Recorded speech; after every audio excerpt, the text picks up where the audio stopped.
ಮಂಡ್ಯದಲ್ಲಿ 10 ಕೋಟಿ ವೆಚ್ಚದಲ್ಲಿ 4 ವರ್ಷಗಳ ಹಿಂದೆನೆ ಹೊಸ ಮಾರುಕಟ್ಟೆ ಸಂಕೀರ್ಣವನ್ನ ಕಟ್ಟಲಾಗಿದೆ. ಆದರೆ ಕಟ್ಟಡವನ್ನ ಉದ್ಘಾಟನೆ ಮಾಡೇ ಇಲ್ಲ.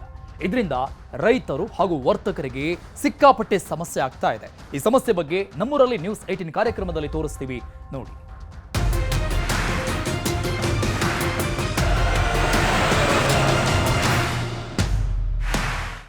ನಿಮ್ಮ ಮನೆ ಬಾಗಿಲಿಗೆ ನ್ಯೂಸ್ 18 ಕನ್ನಡ ಬಂದಿದೆ. ನಿಮ್ಮ ಸಮಸ್ಯೆಗಳಿಗೆ ಧ್ವನಿಯಾಗಲು, ನಿಮ್ಮ ಸಮಸ್ಯೆಯನ್ನು ಕೇಳಲು, ಆಡಳಿತ ನಡೆಸುವವರ ಗಮನವನ್ನು ನಿಮ್ಮತ್ತ ಸೆಳೆಯಲು, ನಿಮ್ಮ ಸಮಸ್ಯೆಗಳಿಗೆ ಪರಿಹಾರವನ್ನು ಹುಡುಕಲು, ಆ ಮೂಲಕ ನಿಮ್ಮೂರಲ್ಲಾಗಬೇಕಾದ ಬದಲಾವಣೆಯನ್ನು, ಅಭಿವೃದ್ಧಿಯನ್ನು, ಸಮಸ್ಯೆಗಳಿಗೆ ಪರಿಹಾರವನ್ನು ಖಾತ್ರಿಪಡಿಸೋದಕ್ಕೆ ನಾವು ಬಂದಿದ್ದೇವೆ. ಇದೇ ಹೊತ್ತಿನ ವಿಶೇಷ ನಮ್ಮೂರಲ್ಲಿ ನ್ಯೂಸ್ 8. ನಾನು ಆಶಿಕ್ ಮುಲ್ಕಿ.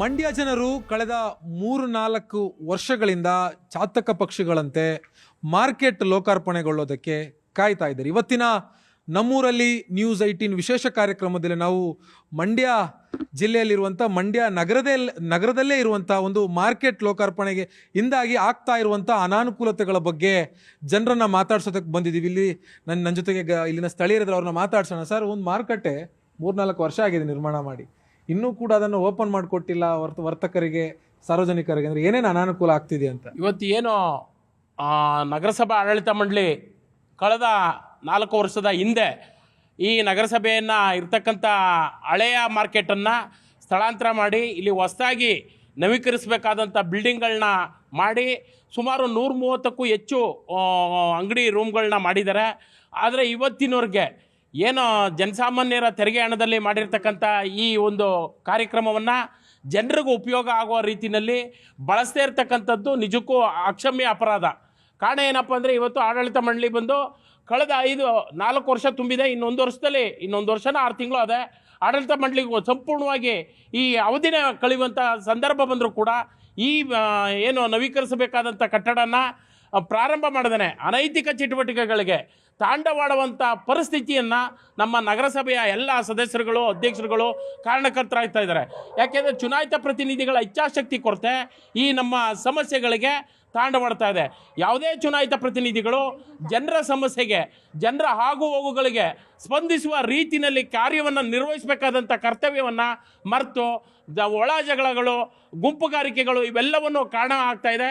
ಇವತ್ತು ಇಲ್ಲಿದ್ದಂಥ ಸ್ಥಳಾಂತರ ಆದಂಥ ಮಾರುಕಟ್ಟೆ ಮತ್ತೆ ಇಲ್ಲಿಗೆ ಬರಬೇಕಾದ್ರೆ ಇನ್ನೂ ಎಷ್ಟು ವರ್ಷಗಳು ಕಾಯಬೇಕಾದಂಥ ಪರಿಸ್ಥಿತಿ, ಇಲ್ಲಿ ಜನಜೀವನ ಅಸ್ವಸ್ಥ ಆಗ್ತಾ ಇದೆ. ಈ ಕೂಡಲೇ ಇಲ್ಲಿ ನಿರ್ಮಾಣ ಮಾಡ್ದೇನೆ ನೀವು ಬೇರೆ ಕಡೆನೇ ನಿರ್ಮಾಣ ಮಾಡಿದರೆ ಅದೊಂಥರ ಉತ್ತಮವಾಗಿತ್ತು. ಈ ಜಾಗವನ್ನು ಯಾವ್ದಾರು ಬಳಕೆ ಮಾಡ್ಕೊಬೋದಿತ್ತು. ಈತಗೆ ಕಟ್ಟಡ ಉಪಯೋಗಕ್ಕೂ ಇಲ್ಲ, ಮತ್ತು ಸಾರ್ವಜನಿಕರಿಗೆ ಹಣವನ್ನು ದುರುಪಯೋಗ ಮಾಡ್ಕೊಂಡಂಥ ಪರಿಸ್ಥಿತಿನೂ ಇವತ್ತು ನಾವು ಎದುರಿಸಬೇಕಾದಂಥ ಪರಿಸ್ಥಿತಿ ಇದೆ.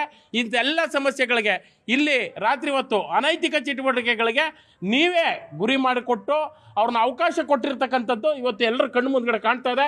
ಇದನ್ನ ಸರಿಪಡಿಸ್ತಾ ಇದ್ರೆ ಉಗ್ರವಾದಂಥ ಹೋರಾಟವನ್ನ ಹಮ್ಮಿಕೋಬೇಕಾಗತ್ತೆ. ಹೌದು, ಮಾರ್ಕೆಟ್ ಅಲ್ಲ ಇದು, ಮಾರುಕಟ್ಟೆ.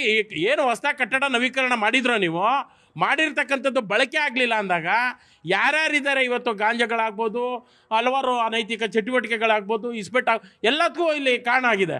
ಇವತ್ತು ಜನರು ಉಪಯೋಗಕ್ಕೆ ಮಾಡಿ ಹುಡುಗರಿಗೆ ಎಲ್ಲ ಆಗಿದೆ. ಆ ಥರದ ವ್ಯವಸ್ಥೆ ಇಲ್ಲ ಆಗಿದೆ. ಒಂದು ಮಾರುಕಟ್ಟೆ ಏನೋ ಒಂದು ವ್ಯಾಪಾರ ಮಾಡಿ ಬದುಕು ಕಟ್ಕೊಳ್ತಾ ಇದ್ವಿ. ಬದುಕು ಕಟ್ಕೊತಿದ್ದೋ ಎಲ್ಲದಕ್ಕೂ ಮುರಿ ಮಾಡಿದ್ರು. 40,000 50,000 ಬಾಡಿಗೆ ಕೊಟ್ಕೊಂಡು ಅವ್ರು ಅನಸಗಳು ನೋಡ್ತಾ ಇಲ್ಲ, ಯಾರು ಬಂದು ನೋಡ್ತಾ ಇಲ್ಲ. ಇದು ಇಸ್ಪೀಟ್ ಆಡೋಕ್ಕೆ ಲಾಡ್ಜ್ ಮಾಡವ್ರೆ, ಗಾಂಜಾ ಕುಡಿಯೋರು ಪ್ರತಿಯೊಂದು ನಡೀತಾ ಕುಂತದೆ. ಇದನ್ನು ಹೊಡೆದಾಕೋರು ಇದನ್ನು ನಿಂತ್ಕೊಂಡು ಆದಷ್ಟು ಜಲ್ದಿ ಮಾಡಬೇಕು. ಅವ್ರ ಗೋಳುಗಳು ತಟ್ಟೋದು ಬೇಡ. ಎಷ್ಟು ಅಂಗಡಿಗಳಿಗೆ ವನವಾಸ ಪಡ್ತಾವ್ರೆ ಗೊತ್ತಾ? ನಮಗೇನೋ ಬೇಡ, ನಾವು ಫುಟ್ಪಾತ್ನಲ್ಲಿ ಮಾಡ್ಕೊತೀವಿ, 4 ಜನಕ್ಕೆ ಉಪಯೋಗ ಆಗಲಿ. ಅವನು ಬಂದು ಅವನ ಬಂದ ಆಗಸ್ಟ್ 15ಕ್ಕೆ ಅಂದ. ಹೇಳ್ತೀನಿ ಹೆಸರು ನೀ ನಾನು ತಕೊಂಡೋಗಿ ಒಳಕ್ಕೆ ಹಾಕ್ಲಿ ಹೆಸರು. ಅವನು ಆಗಸ್ಟ್ 15ಕ್ಕೆ ನಾವ ಅಂದ. ಯಾರು ಗಣಿಗ ರವಿ ಅವರು ಅಂದ. ಎಮ್ ಎಲ್ ಎ ಯಾರು ಒಟ್ಟಿನಲ್ಲಿ ನಾವು ಅವರಿಂದ ಏನು 10 ಪೈಸೆ ತಿಂದಿಲ್ಲ ಹಂಗಂತ ಕೇಳೋರು. ಇನ್ನು ನಮ್ಮ ಬೀದಿಯವನು ಅಧ್ಯಕ್ಷ ಆಗಿ ಬಂದರು.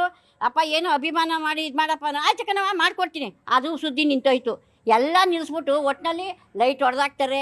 ಲಾಡ್ಜ್ ನಡೀತದೆ, ಸೋಕಿ ನಡೀತದೆ, ಕುರ್ತಾ ನಡೀತದೆ, ಗಾಂಜಾ ನಡೀತದೆ. ಮ್ಯಾಲ ಹೋಗಿ ನೋಡಿ ಯಾವ್ಯಾವ ಬದುಕು ಸಿಗ್ತದೆ ಅಂತ ನೋಡಿ ನೀವು ಫಸ್ಟ್. ಇದಿಲ್ಲ ಅಂದ್ರೆ ಬಹಳ ತೊಂದರೆ. ಈಗ ಹೌದು, ಬೇಕೇ ಬೇಕು ನಮಗೆ ಸರ್. ಇದು ಮಾರ್ಕೆಟ್ ಬೇಕೇ ಬೇಕು. ಅವರಿಂದ ಇದರಿಂದ ತುಂಬಾ ನೊಂದ್ಬಿಟ್ಟಿದೀವಿ ನಾವು. ಬೇಕೇ ಬೇಕಿದ್ ಮಾರ್ಕೆಟ್ ನಮ್ಗೆ. ಆದಷ್ಟು 1 ತಿಂಗಳು 2 ತಿಂಗಳಲ್ಲೇ ಮಾಡ್ಬಿಟ್ಟಿದ್ದಾರೆ. 10 ರೂಪಾಯಿ ಸಂಪಾದನೆಗೆ ಗಾಂಧಿನಗರದಿಂದ ನಡ್ಕೊಂಬರ್ತಾಳೆ 10 ರೂಪಾಯಿಗೆ. 1 ತಿಂಗಳು ಆದಷ್ಟು 2 ತಿಂಗಳ ಒಳಗಡೆ ಆದ್ರೂ ಪರವಾಗಿಲ್ಲ ಸರ್, ಮಾಡ್ಕೊಡ್ಲೇಬೇಕು ಸರ್. ಬೇಕೇ ಬೇಕು ಸರ್. ಈಗ ನೀವು ಹಿಂಗ್ ತೆಗೆದುಬಿಟ್ಟು ಹೋಗೋದು ಎಚ್ಚರಿಕೆ ಅಲ್ಲ. ನಿಂತ್ಕೊಂಡು ಉಪಯೋಗ ಮಾಡಿ ನೀವು 4 ಜನ ಕೈಯೋ ಸಹಿ ಅನ್ನಿಸ್ಕೋಬೇಕೆ ಹೊರತು ಅಯ್ಯೋ ಸರಿನಾ? ಅದನ್ನ ನಾವು ಕೇಳಿ ಹೋಗ್ಬೇಡ ಇರು. ಸರ್ ನಮಸ್ತೆ, ಸೋಮಶೇಖರ್ ಅಂತ ನನ್ನ ಹೆಸರು. Mandya auto driver. ಆಟೋದವರ ಪರಿಸ್ಥಿತಿ ಹೇಗಿದೆ ಅಂದರೆ ಹೇಳಕ್ಕೆ ಅಸಾಧ್ಯ. ಮಂಡ್ಯದಲ್ಲಿ ಕೆಲವು ಹೊಸದಾಗಿ ಏನಾದರೂ ಆದರೆ ನಮಗೆ ಬಾಡಿಗೆಗಳನ್ನ, ಹಳೆ ಮಾರ್ಕೆಟ್ ಇದ್ದಾಗ ತುಂಬ ಬಾಡಿಗೆಗಳು ನಡೀತಾ ಇತ್ತು. ಬಟ್ ಈ ಮಾರ್ಕೆಟ್ನ ಶಿಫ್ಟ್ ಮಾಡಿ ಹಾಕಿದ್ದಾರೆ. ಹಾಕಿರೋದ್ರಿಂದ ನಮ್ಗೆ ಏನಾಗ್ತಾ ಇದೆ ಅಂದರೆ ಒಂದು ಆಟೋಗಳನ್ನೂ ರಸ್ತೆಯಲ್ಲಿ ನಿಲ್ಸ್ಕೊಳ್ಳೋ ಆಗಿಲ್ಲ, ಯಾಕೆಂದರೆ ಟ್ರಾಫಿಕ್ ಆಗುತ್ತೆ. ಹಂಗಾಗಿ ನಮಗೆ ಬಾಡಿಗೆಗಳು ತುಂಬ ಕಮ್ಮಿ. ಮತ್ತು ಫ್ರೀ ಬಸ್ ಬಿಟ್ಟಿರೋದ್ರಿಂದ ಆಟೋ ಬಾಡಿಗೆ ನಡೀತಾ ಇಲ್ಲ. ಈ ಮಾರ್ಕೆಟ್ನ ಮತ್ತೆ ಓಪನ್ ಮಾಡಿಸಿದ್ರೆ ನಮಗೆ ಗಾಡಿ ನಿಲ್ಸ್ಕೊಳ್ಳೋಕ್ಕೆ ತುಂಬ ಅನುಕೂಲ ಇದೆ. ಸಾಕಷ್ಟು ಕಡೆಯಿಂದ ಆಟೋಗಳು ಬರ್ತವೆ, ಎಲ್ಲರಿಗೂ ನಮಗೆ ಜೀವನ ನಡೀತಾ ಇದೆ. ಈಗ ಪರಿಸ್ಥಿತಿ ಹೇಗಿದೆ ಅಂತಂದರೆ ಹೇಳೋಕ್ಕೆ ಅಸಾಧ್ಯ. ಮನೆಯಲ್ಲಿ ಏನೋ ನಮ್ಮ ಯಜಮಾನರು 1000 ರೂಪಾಯಿ ಆಟೋ ಸಂಪಾದನೆ ಮಾಡ್ಕೊಬತ್ತಾರೆ ಅಂತ ಅವ್ರು ಅಂದ್ಕೊಂಡಿದ್ದಾರೆ. ನಾವು ಮಾಡ್ತಾ ಇರೋದೇ 100 200 ರೂಪಾಯಿ 300 ರೂಪಾಯಿ ಮೇಲೆ ಆಗ್ತಾನೆ ಇಲ್ಲ. ಗ್ಯಾಸ್ ಹಾಕ್ಸ್ಕೊಂಡು ಕಲೆಕ್ಷನ್ ಕೊಡೋಕ್ಕೂ ಕೂಡ ಆಗ್ತಾ ಇಲ್ಲ. ಮಂಡ್ಯದಲ್ಲಿ ಒಂದು ಫ್ಯಾಕ್ಟ್ರಿಗಳಿಲ್ಲ, ಒಂದು ಗಾರ್ಮೆಂಟ್ಸ್ ಇಲ್ಲ, ಏನೂ ಕೂಡ ಇಲ್ಲ. ಇಲ್ಲಿ ಬದುಕಬೇಕು ಅಂದರೆ ಬಡವರಿಗೆ ತುಂಬ ಕಷ್ಟ ಆಗ್ತಾ ಇದೆ. ಯಾವ ವ್ಯಕ್ತಿ ಏನು ವರ್ಕ್ ಮಾಡ್ತಾನೆ ಅದನ್ನೇ ಮಾಡಬೇಕು. ಎಕ್ಸ್ಟ್ರಾ ಬೇರೆ ಏನಾದ್ರು ಇದ್ರೆ ಎಲ್ಲಾದರೂ ಹೋಗುವ ಅಂದರೆ ಎಲ್ಲೂ ಹೋಗೋಕ್ಕಾಗ್ತಾ ಇಲ್ಲ. ಹಾಗಾಗಿ ನಾನು ಆಟೋ ಡ್ರೈವರ್ ಆಗಿರೋದ್ರಿಂದ ಈ ಮಾರ್ಕೆಟ್ನ ಬೇಗ ಓಪನ್ ಮಾಡಿದ್ರೆ ನನ್ನಂತ ನೂರಾರು ಆಟೋ ಡ್ರೈವರ್ಗಳಿಗೆ ಇಲ್ಲಿ ಬಾಡಿಗೆ ಸಿಗತ್ತೆ. ಹಳ್ಳಿ ತುಂಬಾ ಅನುಕೂಲ ಆಗುತ್ತೆ. ಎಷ್ಟು ಅಂಗಡಿಗಳಿದೆ, ಏನೇನ್ ಮೈನ್ ಆಗಿ ಇಲ್ಲಿ? ಸರ್ ಆಕ್ಚುಲಿ ಪ್ರತಿಯೊಂದು ಇಲ್ಲೇ ಇತ್ತು, ಏನು ತೊಂದರೆ ಏನಿಲ್ಲ. ಸೊ ಇವಾಗ ಅಂದರೆ ಏನಾಗಿದೆ ಅಂದರೆ ಅವತ್ತು 162 70 ಇತ್ತು. ಸೊ ಈಗ 130 ಚಿಲ್ಲರೆ ಇದೆ. ಸೊ ಹಂಗಾಗಿ ಸ್ವಲ್ಪ ಕೆಲವೊಂದು ಪ್ರಾಬ್ಲಮ್ಗಳಿದೆ. ಅದು ಏನು ಇರೋದನ್ನಾದ್ರೂ ಓಪನ್ ಮಾಡಿಕೊಟ್ರೆ ಅನುಕೂಲ ಅಲ್ಲ. ಅಂದರೆ ಅಷ್ಟು ವ್ಯಕ್ತಿಗಳು ಇಲ್ಲಿ ಬರೋಕ್ಕೆ ಜನ ಇಲ್ಲ, ಸುಮಾರು ಜನ ಅತ್ತಗಿತ್ತೆಲ್ಲ ಹೊಂಟೋಗಿದ್ದಾರೆ. ಸೊ ಇದನ್ನ ಆದಷ್ಟು ಬೇಗ ಓಪನ್ ಮಾಡಿಕೊಡೋ ಅವಕಾಶ. ಪ್ರತಿಯೊಂದು ಐತೆ, ತರಕಾರಿ ಅಂತೆಲ್ಲ ಎಲ್ಲ ಇದೆ. ತರಕಾರಿ ಎಲ್ಲ ಎನಿವನ್ ಇದೆ. ಇಲ್ಲಿರೋರು ಏನ್ ಮಾಡ್ತಾ ಇದ್ದಾರೆ? ಇಲ್ಲಿ ಪಕ್ಕ ಮಾರ್ಕೆಟ್ ಮಾಡಿದ್ದಾರೆ. ಇಲ್ಲಿ ತಾಲೂಕು ಆಫೀಸಲ್ಲಿ, ತಾಲೂಕು ಆಫೀಸ್ ಒಳಗೆ ಇದೆ. ಅದು ಬಿಟ್ರೆ ಕಲ್ಲಳ್ಳಿಯಲ್ಲಿ ಇದೆ ಹೋಲ್ಸೇಲ್. ಮೊದಲಿಂದ ಇಲ್ಲಿ ಮಾರ್ಕೆಟ್ ಇದೆ ಸರ್. ಈಗ 4 ವರ್ಷದಿಂದ ಕೊರೋನಾ ಬರಲಾಗಿ ಈ ಮಾರ್ಕೆಟ್ನ ಸ್ಥಳಾಂತರ ಮಾಡಿದ್ರು ಕಲ್ಲಳ್ಳಿ APMCಗೆ ಮತ್ತೆ ಹಳೆ ತಾಲೂಕು ಆಫೀಸು ಕಲ್ಲಳ್ಳಿ APMCಗೆ. ಇದೇ ಉದ್ದೇಶದಿಂದ ಮಾರ್ಕೆಟ್ನ ಡೆವಲಿಷ್ ಮಾಡಿದ್ರು. ನಾವು ಈ ಮಾರ್ಕೆಟ್ನ ಅವಲಂಬಿತವಾಗಿ ವ್ಯಾಪಾರ ಮಾಡ್ತಿರೋದು ವ್ಯಾಪಾರಿಗಳು. ಇಲ್ಲಿ ನಾವು ಸುಮಾರು 20-25 ವರ್ಷಗಳಿಂದ ವ್ಯಾಪಾರ ಮಾಡ್ತಾಯಿದ್ವಿ ಈ ಮಾರ್ಕೆಟ್ನ ಅವಲಂಬಿಸ್ಕೊಂಡು. ಈಗ ನಾವೇನಾಗಿದೆ ಸುಮಾರು 6-7 ವರ್ಷಗಳಿಂದ ಕರೋನಾ ಬರಲಾಗಿ ಆಲ್ಮೋಸ್ಟ್ ಆಲ್ ವ್ಯಾಪಾರಗಳೆಲ್ಲ ಈಗ ಕಮ್ಮಿ ಆಗಿದೆ. ನಾವು ಈ ಮಾರ್ಕೆಟ್ ಇರಲಾಗಿ ಅಲ್ಪ ಸ್ವಲ್ಪ ವ್ಯಾಪಾರ ಮಾಡ್ತಿದ್ದೀವಿ. ಈಗ ಮಾರ್ಕೆಟ್ ಇನ್ನೂ ಬಂದೇ ಇಲ್ಲ. ನಾವು ಇಷ್ಟು ದಿವಸ ಅಂಗಡಿ ಬಾಡಿಗೆ ಕಟ್ಟೋಕ್ಕಾಯ್ತಿಲ್ಲ, ಸಾಲ ಸೋಲ ಮಾಡಿಕೊಂಡು ಈಗ ಆಲ್ಮೋಸ್ಟ್ ಆಲು 80% ಜನ ಈಗ ವ್ಯಾಪಾರಸ್ಥರು ಊರು ಬಿಡೋ ಸ್ಥಿತಿಲೂ ಇದ್ದಾರೆ, ಆತ್ಮಹತ್ಯೆ ಮಾಡ್ಕೊಳ್ಳುವಂಥ ಸ್ಥಿತಿಲೂ ಇದ್ದಾರೆ.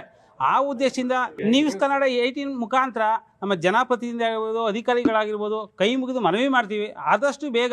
ಏನ್ ವ್ಯಾಪಾರ ಮಾಡ್ತೀರಿ? ನಮ್ಮದು ಈರುಳ್ಳಿ ವ್ಯಾಪಾರ. ಹೌದು, ಬಾಡಿಗೆ. ಅದು ಬಾಡಿಗೆ ಈಗ ಕಟ್ಟಕ್ಕಾಯ್ತಿಲ್ಲ, ಅವೆಲ್ಲ ಪಬ್ಲಿಕ್ ಆಗಿ ಹೇಳಕ್ಕಾಗಲ್ಲ. ಈಗ ನಾವು ಬಾಡಿಗೆನೂ ಕಟ್ಟಕ್ಕಾಗದಿರೋ ಪರಿಸ್ಥಿತಿಲಿ ಇದ್ದೀವಿ. ಆದಷ್ಟು ಬೇಗ ಸಂಬಂಧಪಟ್ಟವರು ಸ್ವಲ್ಪ ಗಮನ ಹರಿಸಿ ಈ ಕಡೆ ಬೇಗ ವ್ಯವಸ್ಥೆ ಮಾಡ್ಕೊಳ್ಬೇಕಂತ ಕಳಕಳಿ ಮನವಿ. ಬಾಡಿಗೆ ಕೊಡಕ್ಕೂ ಆಯ್ತಾ ಇಲ್ಲ, ತುಂಬ ಕಷ್ಟದಲ್ಲಿದ್ದೀನಿ. ಈ ರೋಡಲ್ಲಿ ಇರೋರು ಎಲ್ಲರೂ ವ್ಯಾಪಾರ ಮಾಡೋಕ್ಕೆ ಆಯ್ತಾ ಇಲ್ಲ, ಹಂಗಾಗದೆ ಜನನೇ ಬರುವುದಿಲ್ಲ. ಜನ ಬರೋದಾಗೋದು ತುಂಬ ತೊಂದರೆ ಆಗ್ತಾ ಇದೆ. ಏನಾದ್ರು ಒಂದು ವ್ಯವಸ್ಥೆ ಮಾಡಿ ನೀವು ಇದು ಓಪನ್ ಮಾಡೋದು. ತರಕಾರಿ ದಿನಸಿ ಎಲ್ಲ